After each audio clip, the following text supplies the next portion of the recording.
Bismillah, Alhamdulillah. Baik, untuk jamaah yang baru bergabung, hari ini kita sedang membahas tema orang-orang yang pahala puasanya tertahan. Nah, kita kan lagi melakukan ibadah puasa nih, jangan sampai kita masuk ke dalam golongan orang yang pahala puasanya tertahan. Nauzubillah. Baik jamaah, sebelum kita tanya-tanya lagi sama guru-guru kita, sebelum kita bahas tema ini lebih dalam, saya mau ngajakin jamaah untuk menyaksikan dulu tayangan berikut ini. Silakan. Seorang nenek berusia 60 tahun asal Madura terpaksa mengikuti ritual sumpah pocong. Nenek itu bernama Suranten yang dituduh memiliki ilmu santet oleh tetangga yang masih memiliki ikatan keluarga dengannya. Melansir Tribun Madura, ritual sumpah pocong itu digelar di Masjid Madegan, keluarga Polagan Kecamatan atau Kabupaten Sampang, Madura pada 2020 lalu. Orang yang disumpah adalah Suranten dan wanita muda berusia 20 tahun bernama Hikmah. Astagfirullahaladzim, itu tadi wanita yang disumpah itu umurnya masih 20 tahun loh.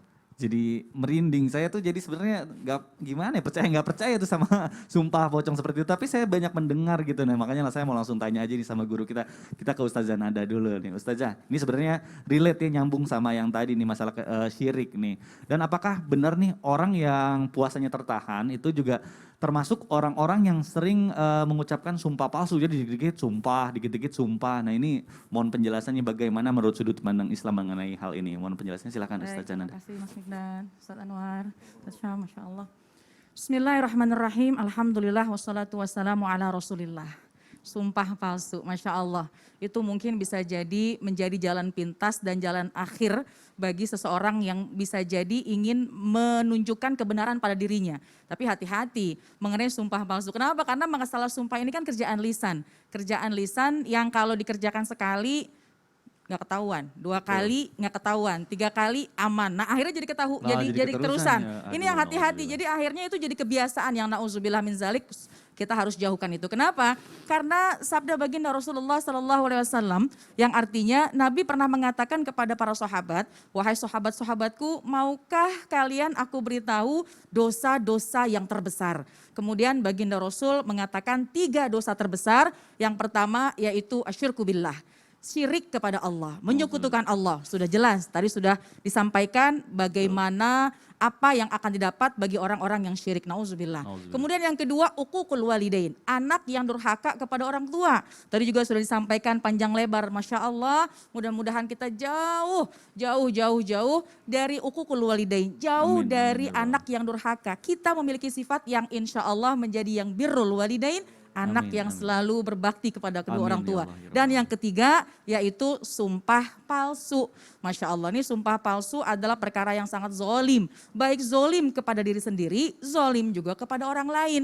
Kenapa sih dikatakan zolim kepada diri sendiri? Karena tentu saja kalau ini memang tidak adil, yang namanya adil itu menempatkan sesuatu pada tempatnya. Yang namanya zolim sebaliknya, tidak menempatkan sesuatu pada tempatnya. Harusnya dia berkata jujur, tapi dia malah bohong. Harusnya dia bersumpah atas nama Allah, tapi mengatakan yang baik, tapi malah dia menggunakan nama Allah, tapi akhirnya bohong. Nauzubillah min zalik.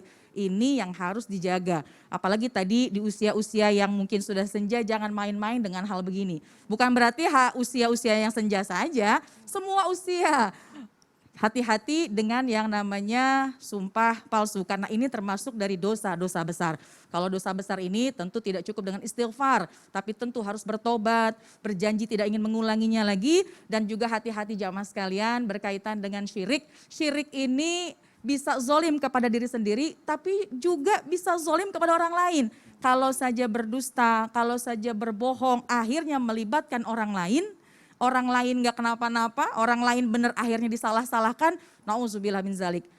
Yang dikatakan oleh baginda Rasul, nanti kelak di hari kiamat ada orang yang muflis, ada orang yang bangkrut. Orang yang bangkrut ini bukan berarti dia tidak punya harta, dia tidak punya emas dan tidak punya emas perak gitu ya. Tapi orang yang muflis, orang yang bangkrut adalah ketika nanti di hari kiamat dia mengharapkan pahala dari ibadahnya. Kemudian datang orang-orang yang dia zolimi ketika di dunia.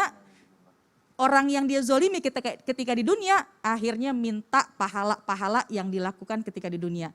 Mudah-mudahan kita semuanya terhindar dari yang namanya syirik, hati-hati dengan lisan, dan mudah-mudahan kita senantiasa berada dalam jalan yang lurus, istiqomah dalam ridhonya Allah Subhanahu wa Ta'ala. Amin, amin ya robbal alamin. Nah itu memang bahayanya lisan ya Ustazah ya. Iya. Dari lisan itu bisa jadi durhaka ke orang tua, bisa menzolimi orang lain, bisa juga memakan hak orang lain. Jadi Betul. berkaitan dengan Nauzubillah. hal-hal yang tadi sudah dibahas oleh guru-guru kita ya. Betul. Terutama itu mulainya dari lisan. Betul. Makanya ada istilah hati-hati dengan kekuatan kata-kata tuh. Masya Allah. Nauzubillah. Baik. Terima kasih Ustazah, Sama-sama. penjelasannya luar biasa.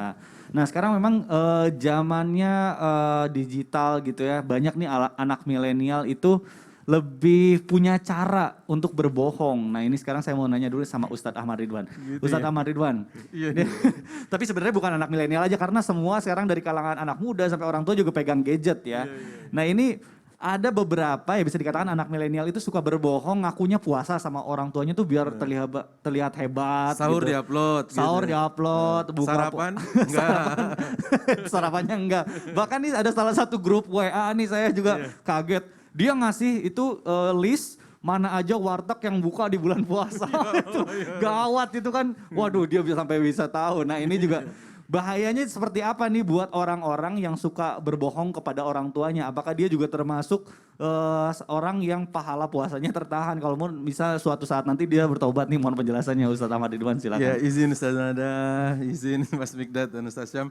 Jadi saya beberapa hari yang lalu juga dapat tuh tentang seorang kejahatan di bulan Ramadan katanya. Enggak tahu benar atau salahnya.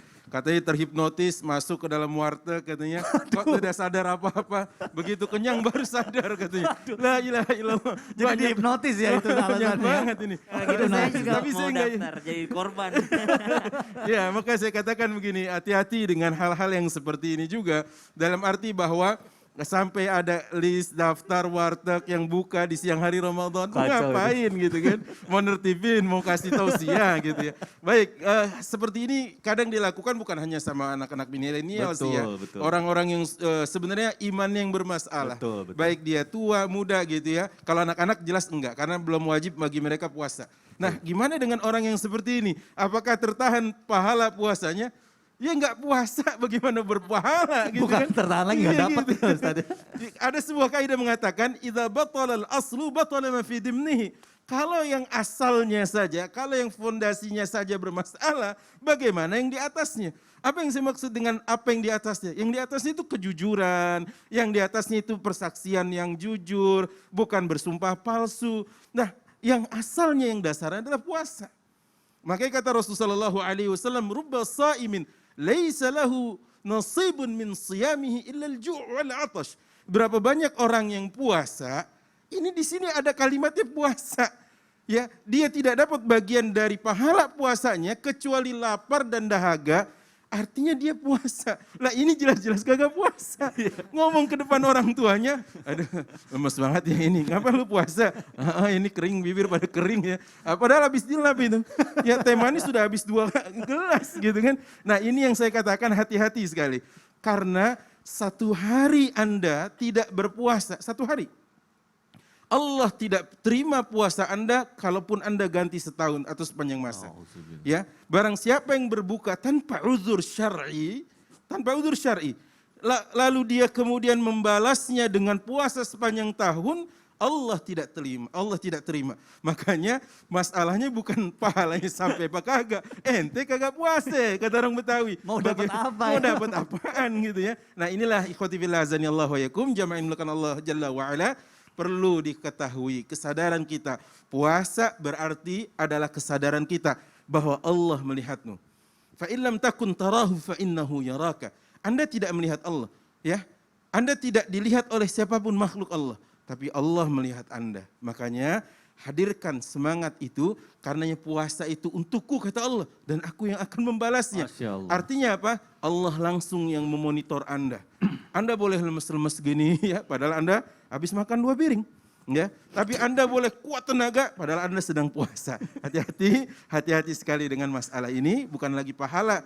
Ya tidak diterima Allah, bahkan Anda berdosa dalam ini. Wallahu Masya a'lam. Allah, jadi sudah jelas ya. Nah, tadi juga berkaitan dengan niat kita berpuasa itu karena siapa, karena apa. Jadi kalau misalnya kita berniat puasanya supaya dipuji oleh orang tua, itu juga sudah salah ya Ustadz ya. Jadi memang Salah. harus niatnya itu ya karena Allah. Tadi gitu ya. Ustaz Nada bilang gitu. Betul. Iya, Ya, itu jadi kan bisa. ya berbahaya juga kalau hanya ingin dipuji oleh orang lain, oleh atasan, oleh ya sesama gitu ya. Jadi memang inamal amalu biniat, tergantung niat kita. Makanya ya kalau misalnya pengen dipuji sama orang tua bisa aja bohong, makan di luar, di sekolah, di mana.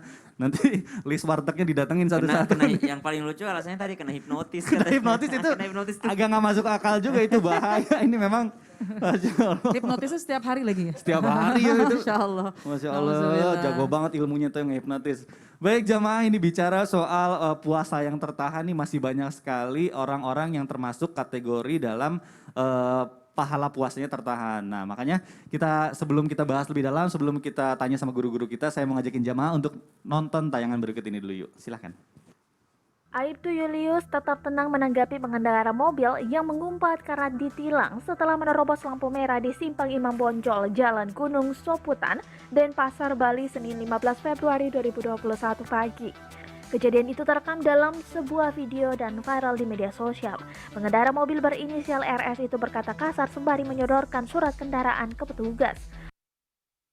Astagfirullahaladzim, dia menurut berita tadi dia yang sengaja menerobos lampu merah, tapi pas begitu ditilang dia marah-marah juga. Nah ini menjadi lucu juga nih. Sekarang saya mau ke Ustaz Syam nih. Ustaz Syam, namanya bulan Ramadan, kita diharuskan untuk menjaga lisan, menjaga hati kita, menjaga mata kita. Nah ini ada memang ya orang yang kalau misalnya sengaja sudah jelas salah ya, pasti juga kan puasanya batal. Tapi bagaimana hukumnya nih menurut Islam kalau misalnya kita tidak sengaja berkata kasar? Apakah ini juga termasuk, kita ini termasuk ke dalam golongan orang yang pahala puasanya tertahan? Ini mohon penjelasannya. Bismillahirrahmanirrahim. Tapi guru Ustaz Ayer, Ustaz Nada, Mas Mikdad serta guru-guru kami dimuliakan Allah Subhanahu wa taala.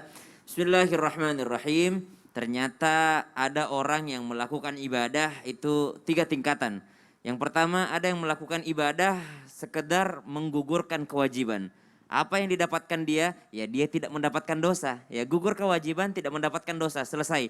Karena kalau kapan dia tidak melaksanakan kewajiban, maka dia akan mendapatkan dosa karena dia tidak melaksanakannya. Banyak di antara kita hanya melakukan hal demikian. Contoh misalnya puasa.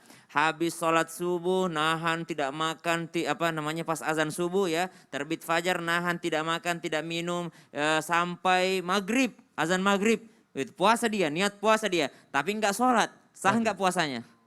Puasanya Sah, sah ya tetap ya? sah puasanya, tapi sekedar menggugurkan kewajiban, belum tentu dia dapat pahala. Ada orang sholat sekedar gerakan saja, dia rukun qaulinya sudah, rukun fi'linya sudah semuanya rukun-rukunnya, tapi tidak khusyuk dalam sholatnya, mikirin yang lain kemana-mana pikirannya, sah nggak sholatnya? Tetap sah sholatnya, tapi belum tentu dapat pahala. Nah itu tipe pertama, tipe sekedar menggugurkan kewajiban. Kita inginnya berada di tipe yang kedua, udahlah melaksanakan kewajiban, juga khusyuk di dalamnya, maka juga akan mendapatkan pahala. Dia puasa, dalam puasanya dia juga bukan hanya sekedar menahan lapar dan haus, tapi dia juga menahan dirinya untuk tidak bicara kasar, dia menahan dirinya untuk tidak bicara kotor, dia menahan dirinya untuk tidak sumpah palsu, dia menahan dirinya untuk tidak berbohong, maka dia bukan hanya menahan lapar dan haus, tapi juga menahan syahwatnya, menahan matanya, puasa juga mulutnya, puasa juga perkataan-perkataan kasarnya,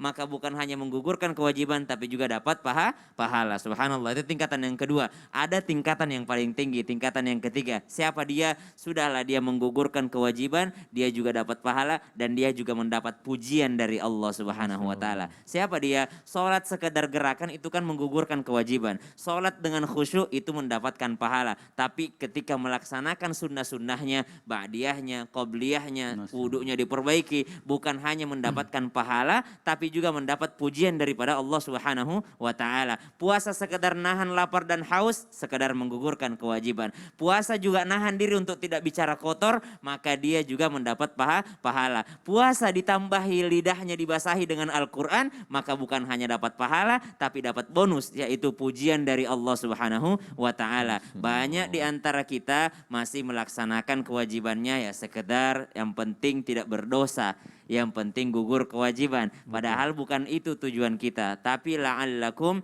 tattaqun. Salah satu ciri orang yang bertakwa dalam Al-Quran, karena tujuan puasa itu kan la'allakum tattaqun. Salah satu ciri orang yang bertakwa dalam Al-Quran ialah ya ayyuhalladzina amanu taqullaha wa qulu qawlan sadida. Bertakwalah kepada Allah dan ucapkanlah perkataan yang sadda, yang itu yakni perkataan yang benar, jujur, tidak kotor, walaupun tegas gitu ya, tapi dia tidak bicara kotor. Nabi Musa saja disuruh berlemah lembut bicaranya kepada Fir'aun, apalagi kita. Teman-teman milenial, ayo dijaga dirinya, bukan hanya perutnya yang puasa, tapi juga lidahnya, usahakan jangan sampai berkata yang kasar ataupun yang kotor. Wallahu ta'ala alam. Amin. Nah, jadi gimana Ustadz Syam? Kalau misalnya nggak sengaja nih keluar Kalau kata-kata kasar. semua yang nggak Diterima nggak? sengaja itu tidak ada dosanya. Oh. Tapi kenapa bisa nggak sengaja? Nah, itu dia. Itu karena dia terbiasa, makanya harus diubah kebiasaannya. Nah, itu dia catatan tuh. Jadi kebiasaan kita harus diubah, juga yang hal-hal yang bisa memicu kita bisa